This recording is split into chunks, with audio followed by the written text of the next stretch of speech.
اچھا مفتی صاحب، اکثر ہمارے علماء کہتے ہیں کہ جو چار مسلک ہیں ہمارے، چار بڑے امام جو ہیں، امام ابو حنیفہ اور باقی تین، تو ان میں سے کسی ایک کا چناؤ کرو اور اسی کے اوپر جو ہے اپنے سارے مسائل اور اپنی زندگی گزارو۔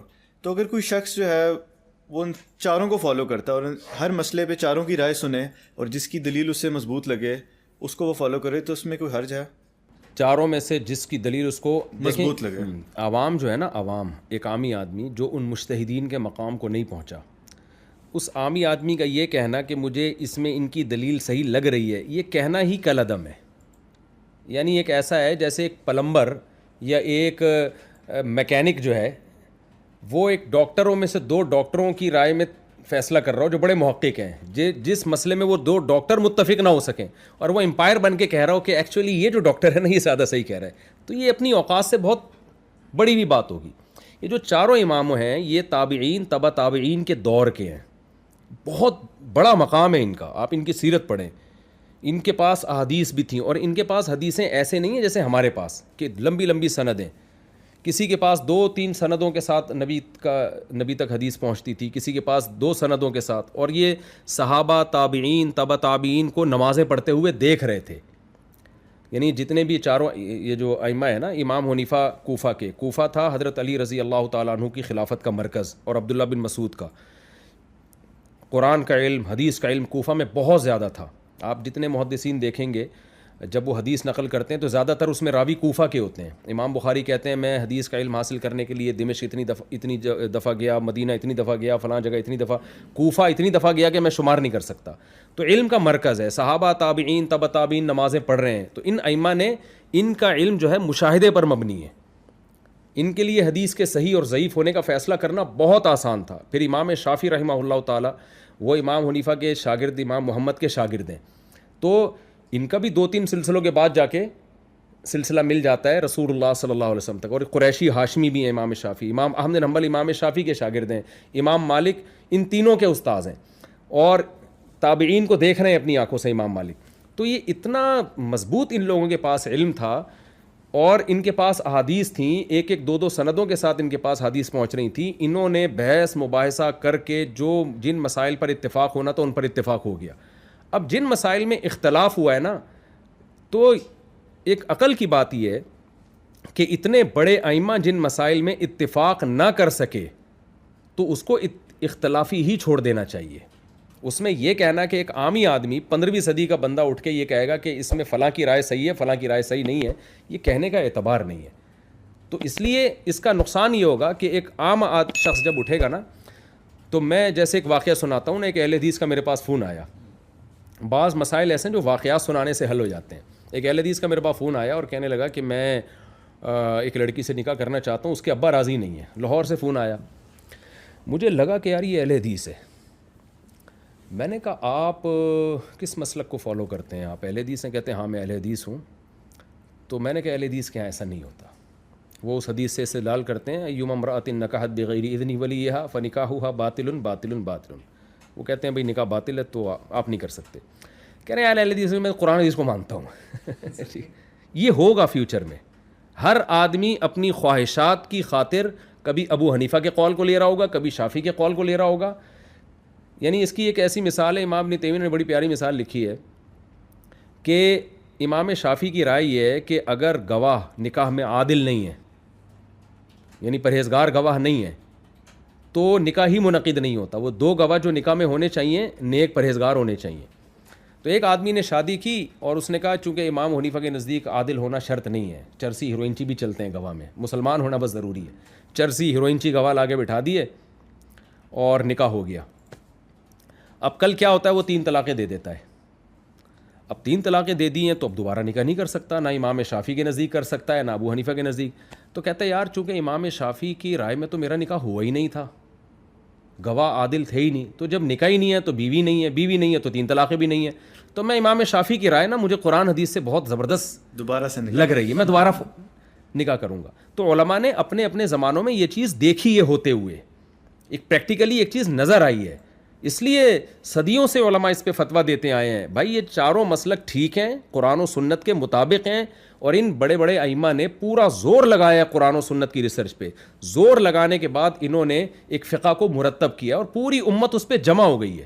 ایسے شاندار طریقے سے جمع ہوئی ہے کہ آج سے 100 سال پہلے اگر آپ جائیں گے نا علماء کی ہسٹری اٹھا کے دیکھیں گے تو کسی بھی عالم کی آپ کو اگر سیرت پڑھنی ہوگی تو یا تو طبقات حنفیہ میں، یا طبقات مالکیہ میں، یا طبقات شافعیہ میں، یا طبقات حنابلہ میں آپ کو دیکھنا پڑے گا کہ حنبلی تھے، شافعی تھے، جتنے بھی ہیں، علامہ نووی، ابن حجر، اسماء الرجال کے جو بڑے بڑے علامے گزرے ہیں. آج ہمارے جتنے بھی لوگ حدیث کی جب تحقیق کرتے ہیں کہ حدیث صحیح ہے ضعیف ہے تو ابن حجر کی بات کو لیتے ہیں، وہ پکے شافعی تھے. صحیح مسلم کی شرح جب بھی پڑھی جائے گی علامہ نووی کو پڑھا جائے گا، وہ پکے شافعی تھے. تو اگر آپ یہ کہتے ہو یہ حنفی شافعی سارے غلط تھے تو یار آپ تو 99% امت تو یتیم ہو جائے گی پھر، صحیح ہے نا. تو اتنی بڑی امت ایک چیز پہ جمع ہوئی ہے کہ بھائی جب یہ فقہ قرآن و حدیث کی تحقیق سے مرتب ہو چکا ہے تو اب انہی میں سے کسی ایک کو فالو کریں اور دوسرے کو ٹھیک سمجھیں. تو صدیوں سے اسلامی حکومتیں اسی پہ چلی آ رہی ہیں. ترکوں کی جو خلافت عثمانیہ تھی جنہوں نے اتنے بڑے خطے پر حکومت کی، وہ حنفی تھے سارے. منگول جب مسلمان ہوئے ہیں نا تو سارے حنفی تھے وہ. اور ہمارے یہاں جتنے بھی لوگ اہل حدیث آپ کو ملیں گے 2-3 باپ دادا سے اوپر جا کے وہ بھی سارے حنفی تھے. یعنی 2-3 پشتوں کے پیچھے آپ جائیں گے نا تو وہ سارے حنفی. اگر ملیشیا میں جائیں گے تو پیچھے سارے شافعی ملیں گے آپ کو. تو جب امت ایک اتنے بڑے پیمانے پر ایک فقہ پہ جمع ہو گئی ہے، اب عوام کو اگر چھوڑ دیا جائے نا آزاد تو وہ نتیجہ نکلے گا جو اب سامنے آ رہا ہے. تو وہ اہل حدیث کا میں واقعہ مکمل کروں. میں نے ان سے کہا، میں نے کہا بھائی آپ اہل حدیث کو فالو کرتے ہیں تو ان کی تحقیق یہی ہے کہ نہیں ہوتا نکاح تو آپ نہ کریں. کہتے ہیں میں اہل حدیث کو نہیں مانتا، میں قرآن و سنت کو مانتا ہوں. تو میں نے کہا دیکھیں آپ قرآن و سنت کو مانتے ہیں تو اس سے پہلے مجھ سے کبھی کوئی مسئلہ کیوں نہیں پوچھا آپ نے؟ اس سے پہلے تو آپ نے کبھی نہیں مجھ سے رابطہ کیا. آج ہی آپ کو کیوں خیال آ رہا ہے کہ جی مفتی طارق مسعود تو قرآن و سنت کے مطابق فتویٰ دے گا اور وہ جو فلاں اہل حدیث عالم ہیں جن کو آپ آج تک فالو کرتے رہے وہ قرآن و سنت کے خلاف جائیں گے؟ تو میں نے کہا بھائی آپ کا مقصد قرآن و سنت نہیں ہے، آپ کو ایک لڑکی چاہیے، ایک یعنی یوں سادہ لفظوں میں ایک ٹھڑک پوری کرنی ہے، اس پہ لیبل کیا لگایا جا رہا ہے؟ قرآن و سنت کا. تو میں نے کہا میں اس کا آپ کے لیے اس عمل کو ٹھیک قرار نہیں دیتا. تو میں تو اہل حدیثوں کو بھی بولتا ہوں کہ یار آپ اگر نہیں بنتے حنفی، فقہ حنفی کو فالو نہیں کرتے، شافعی کو فالو نہیں کرتے تو کوئی بات نہیں، آپ ایک 5واں فقہ نکال لو. آپ قرآن و سنت سے مسائل نکال کے نا، جیسے فقہ حنفی میں آپ کو ملے گا کتاب الطہارہ، کتاب الوضو سے لے کر سارے حکام کتاب الحدود تک، تو آپ بھی ایک ایسی کتاب لکھو. ہم جہاں 4 کو برحق سمجھتے ہیں ہم 5ویں کے بھی صحیح ہونے کا ہم کہتے ہیں بھائی چلو ادھر نہیں تو ادھر چلے جاؤ.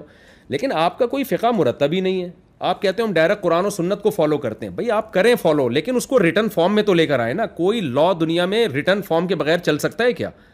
یہ لوگ کہتے ہیں صحابہ کیسے چلتے تھے. بھائی صحابہ کے دور میں تو حدیث بھی مرتب نہیں تھی، حدیث بھی ریٹن فارم میں تھوڑی تھی، وہ تو حدثنی فلان سے چلتے تھے. بعد میں اس کی ضرورت پڑی ہے بھائی ریٹن میں ہونا چاہیے تاکہ لوگ بے لگام اونٹ کی طرح آوارہ گردی نہ کریں قرآن و سنت کے نام پہ. تو آپ ریٹن میں لے کر تو آئیں نا. لیکن اب نہیں ہو سکتا ایسے، کیونکہ اہل حدیثوں میں بھی مسائل میں اتنا اختلاف ہے. جب یہ ایک مرتب کریں گے فقہ تو اتفاق نہیں ہو پائے گا اس میں. تو لہٰذا یہ ان کے مدارس میں بھی ہماری ہی کتابیں پڑھائی جاتی ہیں، یا تو فقہ حنبلی پڑھا رہے ہوں گے یا فقہ حنفی پڑھا رہے ہوں گے. ایک اہل حدیث عالم ہے، میرے دوست ہیں، میں نے ان سے پوچھا، میں نے کہا آپ اپنے مدارس میں کیا پڑھاتے ہیں؟ فقہ کی کتاب یا قرآن و سنت سے جو مسائل ہیں وہ تو فقہ میں ہی مرتب ہو کے لکھے ہیں نا. تو انہوں نے کہا ہم قدوری پڑھاتے ہیں لیکن تنقیدی نظر سے. فقہ حنفی کی مشہور کتاب ہے ہدایہ پڑھاتے ہیں تنقیدی. میں نے کہا دیکھیں جس نصاب کی ابتدا ہی تنقید سے ہو رہی ہے نا اس سے تو پھر تنقیدی لوگ پیدا ہوں گے. کبھی بھی ایسا نہیں ہوتا. مثال کے طور پر ہم مدارس میں شیعوں کا نصاب پڑھانا شروع کر دیں اور تنقیدی نظر سے، تو شیعہ کہیں گے پہلے اپنا پڑھاؤ، درمیان میں ہم پہ تنقید کرتے رہنا نا، ٹھیک ہے. تو میں نے کہا بھئی آپ اپنا سلیبس بنائیں تاکہ ہمیں پتہ چلے بھئی یہ اہل حدیث کا متن ہے، ان کے قانون جو قرآن و سنت سے اخذ کیا یہ ان کا لا ہے، متن ہے یہ. پھر اس میں بیچ میں آپ کو لگے کہ حناف کیا یہاں قول ضعیف ہے تو آپ اس پہ تبصرہ کرتے رہیں. لیکن ایک چیز آپ کے پاس ہو جو اب تک ہے نہیں. تو امت کو بے لگام ہونے سے بچانے کے لیے یہ ضروری ہے کہ جو صدیوں سے فقہ مرتب ہوتا چلا آیا ہے اسی میں سے کسی ایک کو فالو کیا جائے، اس کا پابند بنایا جائے ان کو. ادروائز یہ قرآن و سنت کے نام پہ جو بیڑا غرق ہوگا نا، کیونکہ ایسی اکائیاں وجود میں آئیں گی. اب دیکھیں سعودی عرب میں جب تک فقہ حنبلی تھا صحیح چل رہا تھا. اب جب فقہ حنبلی وہاں سے آہستہ آہستہ ختم ہو رہا ہے تو وہاں بھی لبرل قسم کے مفتی آ رہے ہیں، قرآن و سنت کے نام پہ کچھ بھی لوگوں کو بتا دیتے ہیں وہ، اور سب چیزیں ٹھیک ہوتی جا رہی ہیں، جائز ہوتی جا رہی ہیں. تو یہ ضروری ہے اس کے لیے کہ پابند بنایا جائے. لوگ کہتے ہیں اس کی دلیل کیا کہ ابو حنیفہ کو فالو کرنا ہے. دیکھیں یہ ایسے ہی ہے جیسے حضرت عثمان نے جب مصحف عثمانی مرتب کیا نا, پوری امت جمع ہو گئی, تو اب کوئی کہے کہ اس کی دلیل کیا مصحف عثمانی کو ماننا ہے, تو یہ ایک فضول قسم کا سوال ہوگا. بھائی جب پوری امت مصحف عثمانی حضرت عثمان کے جمع کردہ قرآن پہ جمع ہو گئی اور اس میں اتحاد ہے, تو اسی طرح جب پوری امت ان چاروں فقہ پہ جمع ہو گئی ہے تو اب لوگوں کو اس سے ہٹایا نہ جائے. ہاں یہ ضرور ہے کہ لوگ کہتے ہیں ابو حنیفہ کا فلاں قول قرآن و سنت کے خلاف ہے, تو ہم قرآن و سنت کے خلاف میں ابو حنیفہ کے قول کو کیوں لیں؟ یہ بہت امپورٹنٹ سوال ہے, اس کا جواب سنیے گا. واقعی بعض دفعہ ایسا ہوتا ہے کہ صحیح حدیث ایک طرف ہوتی ہے, امام ابو حنیفہ کا قول ایک طرف ہوتا ہے, لیکن ایسا بہت کم ہے. اور جہاں ایسا ہوا ہے تو فقہ حنفی آج نہیں وجود میں آیا, 1300 سال پہلے مرتب ہوا ہے, تو اسی وقت کے مشائخ نے اس میں امام ابو حنیفہ کے قول کو چھوڑ دیا ہے اور صاحبین کے قول پہ فتویٰ دیا ہے. جیسے امام ابو حنیفہ کے نزدیک عقیقہ سنت نہیں ہے, لیکن بخاری مسلم کی حدیث ہے عقیقے کی, تو حنفی فقہ میں عقیقہ سنت ہے, حالانکہ ابو حنیفہ کے نزدیک سنت نہیں ہے. امام حنیفہ کے نزدیک بارش میں یہ جو نماز استسقاء ہے یہ سنت نہیں ہے, لیکن اس پر چونکہ صحیح حدیث ہے, ہم نے کہا یار امام حنیفہ تک حدیث نہیں پہنچی ہوگی, تو ہمارے جتنے مشائخ ہیں انہوں نے صاحبین کے قول پہ فتویٰ دیا ہے کہ نہیں جی یہ سنت ہے. تبھی آپ دیکھیں احناف کی کتابوں میں یہ لکھا ہے کہ نماز استسقاء سنت عمل ہے, حالانکہ ابو حنیفہ کے نزدیک نہیں ہے. امام ابو حنیفہ کے نزدیک دارالحرب میں کافر سے سودی لین دین کر سکتے ہیں, لیکن سود سے متعلق حدیثیں ایک طرف اتنی زیادہ ہیں, ہم نے ان کے ظاہر کو لیا اور ہم نے فتویٰ یہ دیا, ہمارے جتنے مشائخ ہیں, کہ نہیں جی کہیں بھی سود نہیں لے سکتے آپ, صاحبین کے قول پہ فتویٰ دیا. ایسے اور بھی بہت سارے. امام حنیفہ کے نزدیک ماں بچے کو 2.5 سال تک دودھ پلا سکتی ہے, اور اس میں امام صاحب کے پاس قرآن کی آیتیں بھی ہیں. لیکن ہم نے کیا کیا, ہمارے مشائخ نے, ہم نے نہیں, آج سے بہت صدیوں پہلے انہوں نے کہا کہ چونکہ اس میں قرآن کی جو آیت ہے نا والوالدات یرضعن اولادہن حولین کاملین, اس کے ظاہر سے یہی پتہ چل رہا ہے کہ 2 سال, تو فتویٰ ظاہر پہ ہی دیا ہے کہ 2 سال تک ہی پلا سکتی ہے. تو یہ جو الزام لگایا جاتا ہے نا احناف پر کہ یہ قرآن و سنت کے خلاف ابو حنیفہ کے قول کو لیتے ہیں, اب یہ کم علمی کی وجہ سے پروپیگنڈا ہے. یہ ایسا نہیں ہے. جو قول قرآن و سنت میں اب امام حنیفہ کا قول قرآن و سنت کے خلاف تھا, اس کو لگا ان کو ظاہر میں, تو وہ قول پہلے ہی ترک کر دیا گیا ہے. تو اور یہ چاروں فقہ میں ایسا ہوا ہے. مالکی فقہ میں بعض اقوال امام مالک کے نہیں لیے, شافعی فقہ میں بعض اقوال امام مالک کے چھوڑے گئے ہیں. تو بڑی ایک مرتب ہو کے ایک چیز وجود میں آئی ہے. اب نئے اسکالر پیدا ہوں اور کہیں کہ یہ چیز ایسی ہے اور یہ ویسی, اور یہاں سے نکلو اور مذاہب کی ان فقہ کی اتباع مت کرو, تو آج جب بھائی اتباع کر کے ہم ان کو آپ کے پیچھے چلا دیں کیا؟ آپ مر گئے تو پیچھے آپ نے تو کچھ بھی نہیں چھوڑ کے گئے. 20 مسائل ہیں, وراثت کے, طلاق کے, نماز کے, سجدہ سہو کے, تو آپ کے پاس تو کوئی گائیڈنس ہے ہی نہیں, کچھ بھی نہیں ہے. 2-4 چیزیں ہیں بس آپ کے پاس, اور وہ بھی جب آپ دنیا سے جاؤ گے تو دوسرا آئے گا وہ ان کو بھی چینج کر دے گا, تیسرا آئے گا تو وہ اس سے بھی اختلاف کر دے گا, تو یہ تو بیڑا غرق ہو جائے گا امت کا. یہ غیر مسلم کیا کرے گا وہ؟ اور یہ مسئلہ ہو رہا ہے یورپ میں, غیر مسلم جو مسلمان ہو رہے ہیں کہہ رہے ہیں ہمیں پتہ نہیں چل رہا کہ یہ والا غامدی صاحب صحیح کہہ رہے ہیں, فلانا صحیح کہہ رہا ہے, ڈمکانا صحیح کہہ رہا ہے. ان کو کہا جائے بھائی جو صدیوں پہلے مجتہدین گزر چکے ہیں نا, جن پر پوری امت نے اعتماد کیا ہے, وہ صحیح کہہ رہے ہیں, ان کو فالو کرنا پڑے گا. ادروائز آپ آج کے لوگوں کو فالو کریں گے تو بکھرتے چلے جائیں گے. یہاں ایک اور اشکال کا میں جواب دوں. لوگ کہتے ہیں پھر ابو حنیفہ سے پہلے کے صحابیوں کو کیوں نہیں فالو کر لیتے آپ؟ یہ بھی ایک بڑا اشکال کیا جاتا ہے. پھر ہم نے جب فالو کرنا ہی ہے تو صحابہ کو کیوں فالو نہ کریں؟ یہ ایسا سوال ہے جیسے کوئی کہ ہم مصحف عثمانی کو کیوں فالو کریں, مصحف صدیق کو فالو کیوں نہیں کرتے؟ بھائی حضرت ابو بکر صدیق نے کوئی مصحف مرتب ہی نہیں کیا, تو فالو کیسے کریں گے؟ یہ کام کیا حضرت عثمان نے, تو صحابہ تابعین نے فقہ کو مرتب کیا ہی نہیں ہے. یہ کام چاروں ائمہ نے کیا ہے. جیسے امام بخاری نے حدیث کو مرتب کیا, امام ترمذی نے کیا, تو حدیث میں امام بخاری کو فالو کرتے ہیں نا ہم. تو یہ کام مرتب جو ہوا ہے نا چاروں فقہ, یہ ان چاروں کے دور میں مرتب ہوئے ہیں, تو لہذا اس کے علاوہ ہمارے لیے کسی کو فالو کرنا پاسبل ہی نہیں ہے. ہر مسئلے میں ہمیں ابو بکر رضی اللہ تعالیٰ عنہ سے رہنمائی تھوڑی ملے گی, ان کے اقوال نہیں ہے. تو ان چاروں اماموں نے اس کا اہتمام کیا ہے کہ قرآن, حدیث اور صحابہ کے اقوال, تو اس میں ان کو فالو کیا. اور ایک آخری بات میں یہ اہم بتا دوں, تقلید جو ہوتی ہے نا ان چاروں مذاہب میں سے کسی بھی ایک مسلک کو جب ہم فالو کرتے ہیں تو خوب سمجھ لیں, تقلید کبھی بھی قرآن و سنت کے خلاف نہیں ہوتی. یہ حرام ہے, گناہ کبیرہ ہے. اگر آپ قرآن و سنت کے خلاف کسی امام کو فالو کرتے ہیں, اس کو درست سمجھتے ہیں, آپ اسلام سے خارج ہیں. تقلید ہوتی ہے اختلافی مسائل میں. کچھ مسائل قرآن و سنت نے بیان کر دی ہیں بہت وضاحت کے ساتھ, ان میں کسی کی تقلید نہیں ہے.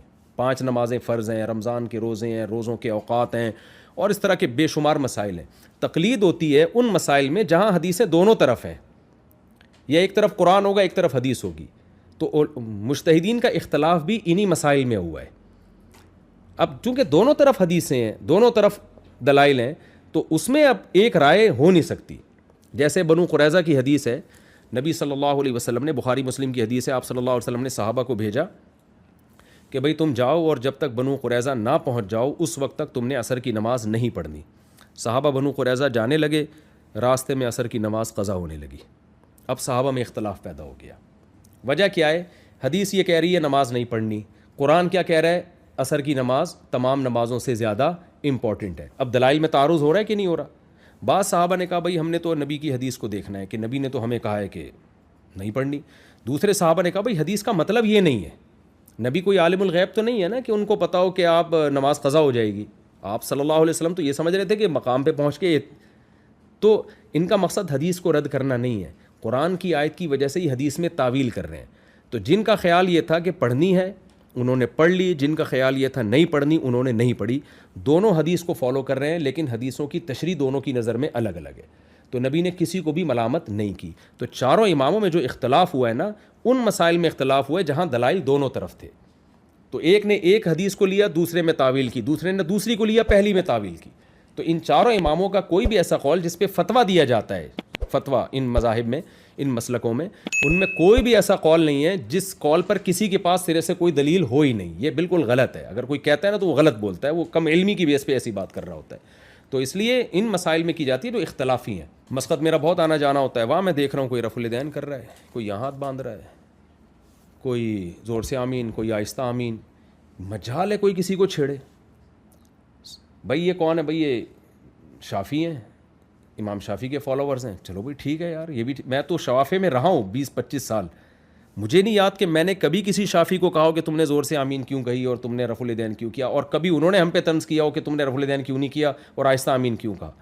یہ صدیوں سے امت اسی طرح چلی آ رہی ہے. اب جا کے یہ مسئلے بعض اسکالرز نے کھڑے کیے ہیں, ان فروعی اختلافی مسائل میں بہت شدت اختیار کی ہے, کیونکہ دوسرے کی دلیل کا علم نہیں تھا, اور اٹھا کے نا وہ چیلنج بازیاں اور یہ ایسے اور یہ اندھے مقلد.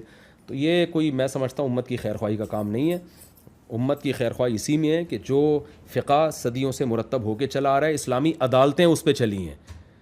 ترکوں کی خلافت چلی, بنو عباس کی خلافت چلی, بنو امیہ میں زیادہ تر حنفی علماء تھے اور بہت سے شوافع بھی تھے.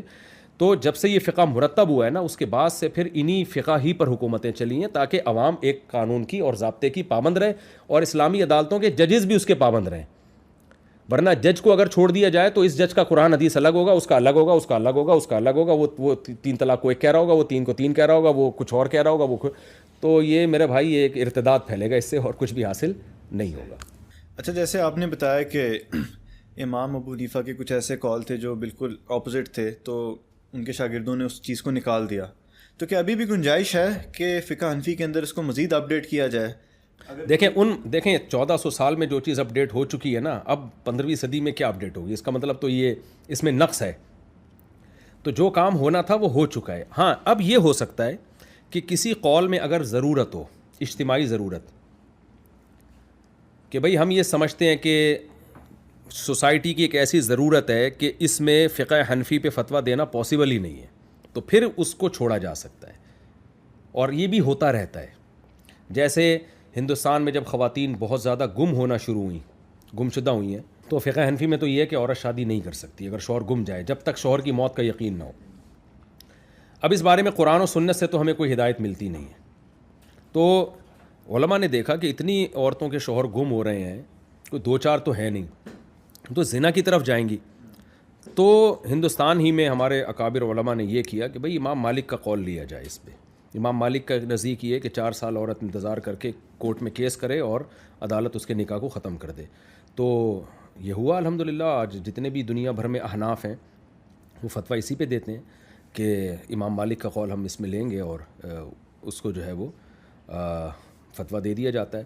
عدالتی خلا میں آپ دیکھ لیں, عدالتی خلا صحیح نہیں ہوتا, لیکن بعض دفعہ اتفاق سے عدالت نے وہ پروسیس اختیار کیا ہوتا ہے جو فقہ حنفی میں تو نہیں فٹ بیٹھ رہا ہوتا, لیکن فقہ شافعی میں فٹ بیٹھ رہا ہوتا ہے. تو ہم حنفی ہونے کے باوجود امام شافعی کے قول پہ فتویٰ دے دیتے ہیں. مجبوری ہو جاتی ہے. مجبوری ہے کہ بھائی اگر وہ عورت تو پھر جا کے شادی کرے گی نا, وہ تو خلا کو صحیح مان رہی ہے, تو ہم فتویٰ دے دیتے ہیں چلو یار امام شافعی کے قول پہ فتویٰ دیا جائے تاکہ زنا نہ ہو آگے.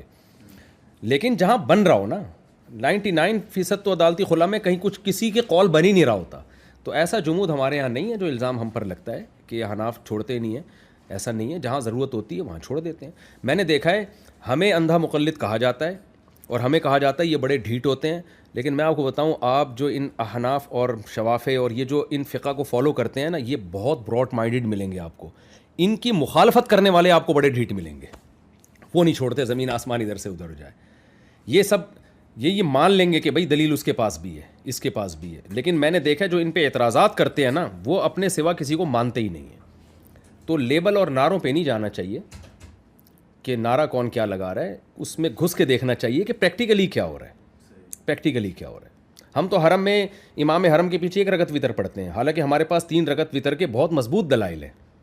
اس لیے پڑھتے ہیں کہ بھائی یہاں آ کے اختلاف ختم کرو, یہ امام حرم ہے, یہ حرمین ہے, کوئی بات نہیں, اس میں امام احمد بن حنبل کی رائے کو فالو کر لو آپ, تو حدیث ان کے پاس بھی ہے. تو آپ کو حناف میں, شوافے میں, حنابلہ میں براڈ مائنڈڈ لوگ ملیں گے, الا یہ کہ کچھ جاہل قسم کے حنفی ہوتے ہیں. تو جاہل لوگ تو ہر جگہ ہی ہوتے ہیں, آپ کو پتہ ہے, وہ اس کا تو وہ معیار نہیں ہوتے. لیکن میں علماء کی, صلحاء کی, جو مفتیان کرام ہیں, ان کی بات کر رہا ہوں.